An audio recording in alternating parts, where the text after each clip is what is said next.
So we have adjustment layers controlling the tone and also the colors. And the great thing about adjustment layers is they're non-destructive. So you can go in at any time by double clicking on them, and you can say, actually, let's boost some of those reds by dragging saturation up to around about 24. Click OK, and we have much more vibrant looking reds there now. And we're now ready to add a nice border to the shot. So click on the background layer, select all, and you've got the marquee around the edge.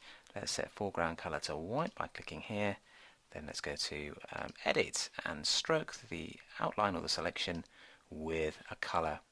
Set the width to 30 pixels, choose a color which is the same as the foreground color. If not, you can just click here and find a color that you like. But an old school white border will do the trick. Make sure it's inside, otherwise it will disappear around the edge of the shot and you won't see the border. And by clicking OK, actually let's take it to about 120 actually, because that's much bigger and a much more bold looking border. Click OK, and here we have the border being drawn in now. And there we go.